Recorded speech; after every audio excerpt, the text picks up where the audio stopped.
Please note that nothing in this podcast should ever be taken as personal financial advice. And if you are seeking financial advice, reach out as we work with professionals in the industry. And welcome back to another episode of the Finance Bible podcast. My name is Oscar and I'm joined alongside me, Zeke, who has at the moment probably the dirtiest mow in Sydney, I'd say. It is very dirty, which is great because it's for a great cause. It is, and the cause is coming to an end today. So firstly, we'd like to say thank you for everyone who did donate to the cause for men's mental health, to testicular cancer, etc. Whatever your cause was, we thank you. And not only us, but everyone out there thanks you as well. First things first, before we get into this podcast, as you're probably all aware, we are currently running a giveaway. It's a very, very good giveaway. It's actually a Christmas giveaway. You know, it's that time of the year where we like to give back to the community. Yeah, that's exactly right. And we're just throwing it out there, you know. All you've got to do is tag 3 friends on the Instagram page, follow us, and repost it to your story for a chance to win a one-on-one financial discussion with ourselves. Exactly right. So look, if you haven't gone into the giveaway, get involved now for your chance to win. The winner will be announced on the 15th of December, so around 14 days away from now. So time is ticking. Time is of the essence. If you want to get in and win that Christmas present from your boys, go ahead and enter it. Mate, today we've got a bit of a different podcast going on. Tell me a bit more about what we've got on for today. Happily. So last week we got interviewed by a friend of ours. His Instagram name is Financially Fit. So he's actually been in the finance industry for around 20 odd years.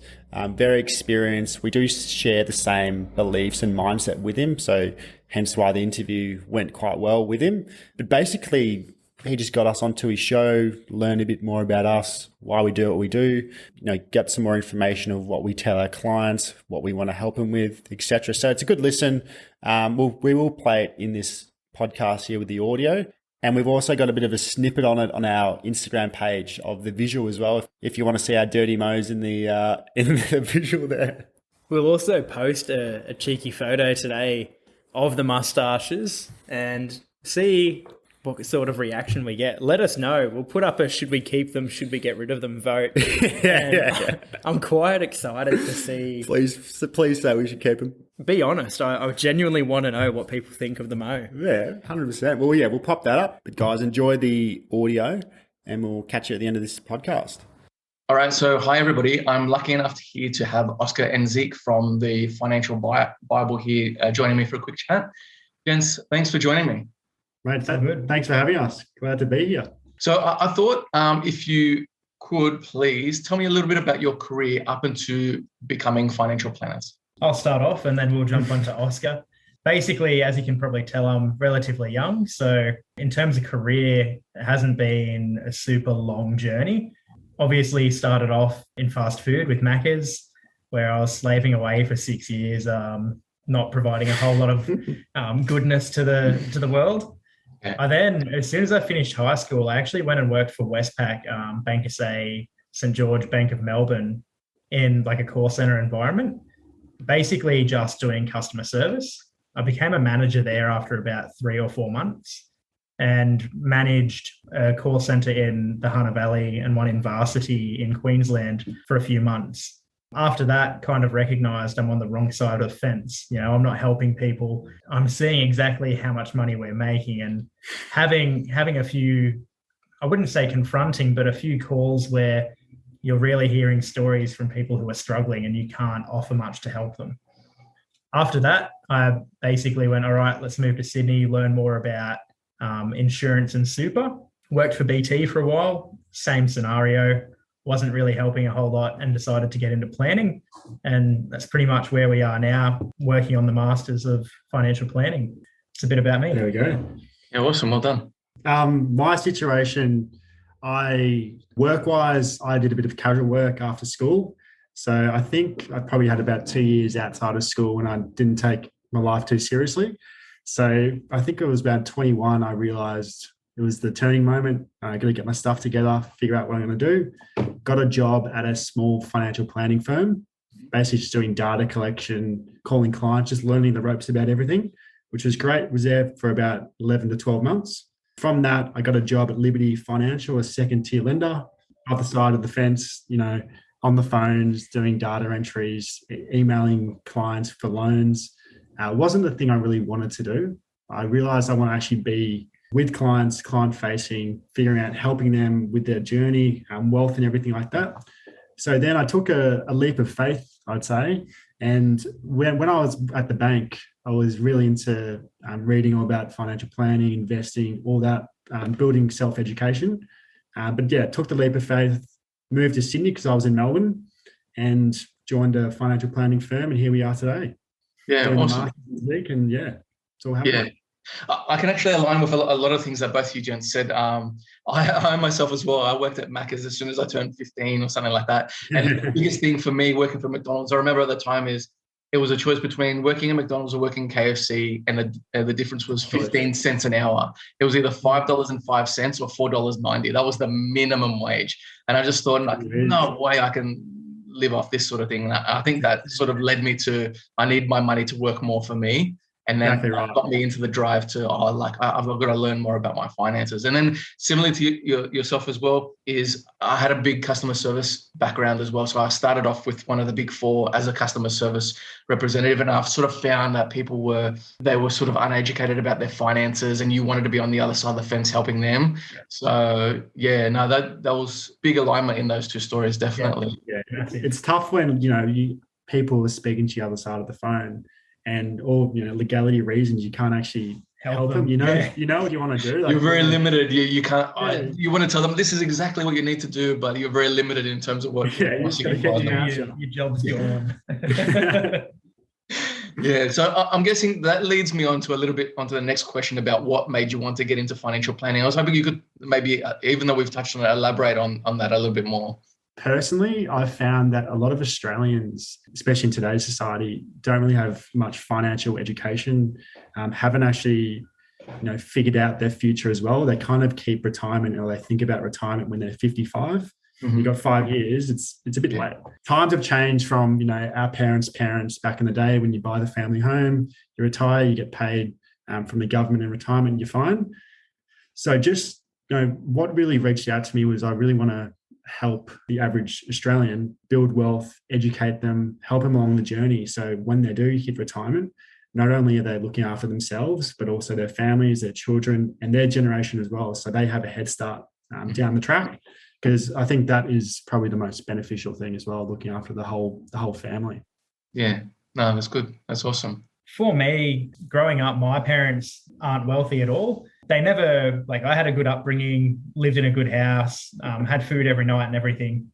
But seeing the kind of impact that sort of financial restraint was having on them, mm-hmm. and growing up with that and wanting to avoid that and wanting to help people like that, mixed with everything from my encounters through customer service, really pushed me into thinking, how do I actually help everyone? Mm. And when I started asking myself that question, a lot of it was government support's rolling back, life expectancy is getting longer, and the housing prices and everything is going up. Living expenses are going up. And unfortunately, income is just not able to keep up. So how do we bridge the gap to help Australians and even Americans or whoever kind of sustain their lifestyle happily? Yeah. And that's kind of where the idea of the Finance Bible came. Yeah. So how can we reach out to all these people and help them learn and educate them? Because we were having a conversation yesterday. Basically, in today's society, a lot of financial planning and financial advice is getting quite unaffordable for a lot of people. Mm-hmm. So a lot of people are looking towards YouTubers, Instagram pages, just podcasts to actually learn free of charge. And we thought, to help individuals free of charge. If I was in their situation, I would love nothing more for that. Yeah, and there's a lot of content out there that is kind of spruiking in a way. And we wanted to try to find a way where you've got young, trustworthy, honest Aussies just sitting there having a conversation that people can relate to. And we try to help them kind of learn where the schools won't let them talk learn. A bit of garbage on the way as well. Yeah. No, that's cool. Well, look, that's the appeal of the internet nowadays. I was actually having a conversation with somebody about when we, or maybe I might not be in your demographic, but when I was growing up, the people that you look to for advice would be your parents, maybe your close family members or friends, and your teacher. And that's where you learnt from. That was the extent of your role models, or who you'd model your financial basics off, if you will. But nowadays with the internet, it's you can choose from an array of sort of role models, and you can align with other people that have that financial competency that they can give to you. And then in terms of the future of financial planning, that is the appeal in terms of reducing the cost of financial advice as well. So if you can provide little tidbits as well to sort of get people on the right track until they're ready to dive into more comprehensive advice, then that's all the more better for the customer at the end of the day. Yeah, like learning, little libs along the way, it helps them short term, medium term, and long term. Yeah. I've got to tell you a quick little story. Working at McDonald's, I had saved up, a few $1,000s, and I had learned about managed funds in school. So I went to see a financial advisor at the time. This is going back 20 years now. And he charged me 4% upfront and then 4% on every dollar I put into that managed fund. So even though you say financial advice is expensive now, it was nowhere near as expensive as it was back then. Sort of thing. Yeah, wow, my money went into a retail fund, and after 2 years, I didn't make a dollar. I barely made my money back. Oh yeah, that's a typical stitch up, that story. That's why the reforms have happened. Yeah. So we did go for those enforceable undertaking reforms. But even though you say financial advice is expensive, it's a lot cheaper than it was previously, and a lot better for the customer. Oh, definitely, 100%. Yeah. So you just must have seen a fair few customers. Even in your careers, what's the sort of most common goal that your clients have, and how do you sort of go about helping them achieve that? The most common goal with what we tend to focus on majority of the time would be your 40s, 50s, and you're looking at, you're kind of getting to that stage where you're starting to pay the mortgage off a lot, and you've almost knuckled it down to nothing, and you go, what's next? Like, I'm retiring in 10, 15, 20 years. I've got 400, 300K in my super. It's going to last me 2 years if I'm spending 150 grand a year, which a lot of people in Sydney are, I've noticed. So it's kind of looking at how many millions or hundreds of thousands worth of assets that generate an income. So not your family home, which is a big shock to a lot of people, but how many assets or how much worth of assets do you need to generate an income to replicate your lifestyle now? And the biggest one we have is we literally have clients sit there and say, I don't want to eat off canned beans in retirement. And we're like, well, I mean, let's on track, see what we can do. And it gives them a shock as well, a good shock. But trying to bridge that gap of what they're on track for to what they want to be on track for, and make it as slim as possible, or even, overshoot the goal. Yeah, I hear you. And I even see that sort of scenario amongst some of my friends and some of my older family members where, let's face it, the median house price in Sydney, I think, is 1.2 or 1.4 or something like that. And let's say, for example, you buy a house in your early 20s, likely you'll pay it off at the age of 45, 50. And then, like you said, maybe even later, 55. Then, like you said, you've got maybe 10 years until retirement. In that time, you're meant to accumulate enough to last you the next 30 or 40 years. And people come to this realization is, I've just spent the last 25, 30 years paying off my house. I don't have anything for retirement now. And their house isn't a financial asset. And it pains me to see people go into products like reverse mortgages and equity unlocks just so they can fund their retirement. They've just spent 25, 30 years paying off a mortgage that they now have to go into hock for. They don't leave any assets for their clients in terms of their estate planning. And it's heartbreaking to see sometimes. And I think that's one of the biggest problems that that age group definitely has, and they definitely need to seek financial advice. Because definitely right, because their parents would have said, go to school, go to uni, get a good job, buy a house, marry the one you love, pay the house off to you, to your 40, 50, retire, you're all good. But like we said earlier, that's not the case anymore. When you hit 60, you got at least 30 years, you got to fund in retirement.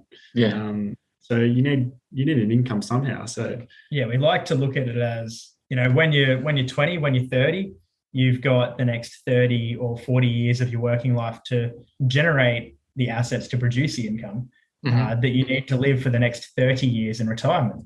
Yeah. assuming you live 90, retire at 60. Yeah. But when you get to the age of 45, 55, you've got 15 to 5 years of working life to produce those assets and then fund your lifestyle for the next 30 years. So it's difficult for people who are going down that path, which a lot of people have in the older generation. Yeah. It might be a little bit controversial, but I actually think that people have their priorities backwards, that they shouldn't buy a home and they should concentrate on their assets first before buying a family home. I feel that it's like carrying a weight while trying to climb a mountain, where you can climb that mountain without the weight and then buy the house easier later on in life if that's still one of your goals.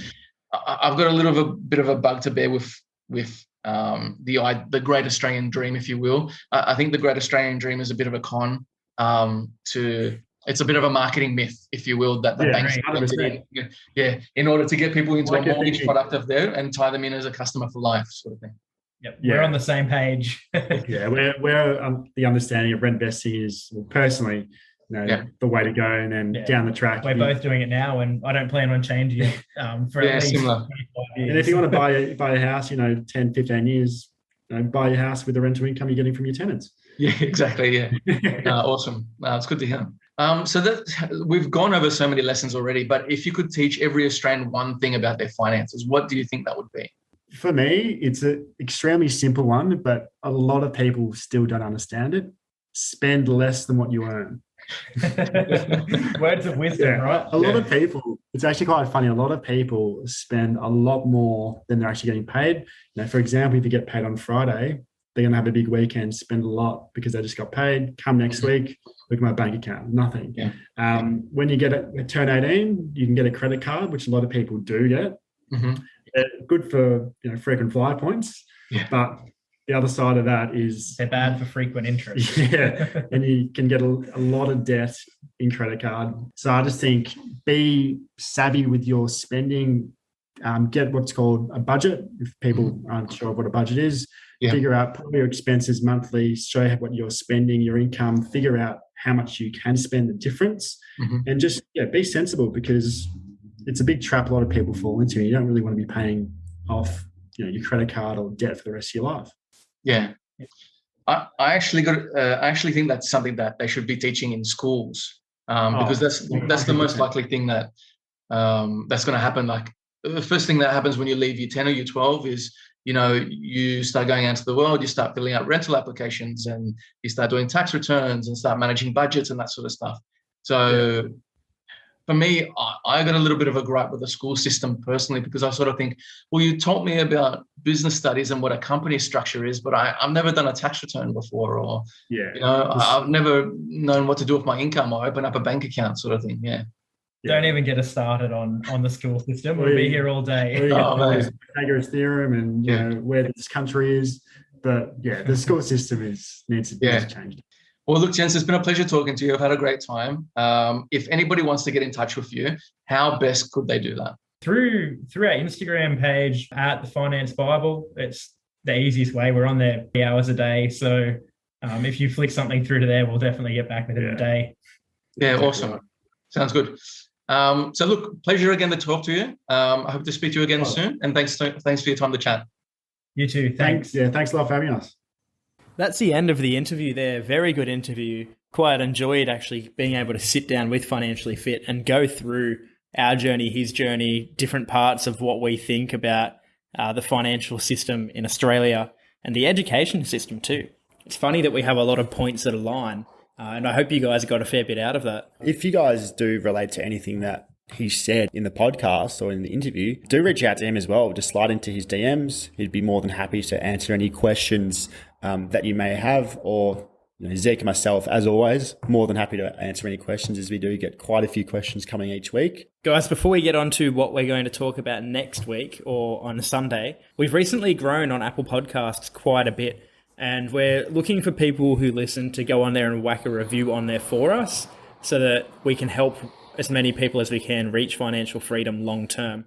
So if you've got a spare minute, get on there and do that for us. Yeah, exactly right. Like it's not hard. It won't take too long. If you're listening on the train, on your commute to work, on your way home, going to the gym, all you got to do is go to the bottom of the page, click on the 5-star, because we know that's what you'll be clicking, and just write a short review, and that's it. Your boys Or are if happy. you want to 1-star us, do it too. Just make sure you write a reason so we know what we need to improve on. But yeah, look, episode on Sunday will be about property investing and why it is actually key to building wealth. Well, why we believe it is key to building wealth. But we talk about all the reasons, and look forward to sharing the knowledge with you all. Tune in then. But until then, Keep investing, keep budgeting and keep listening. Thanks, guys. See you guys. Bye.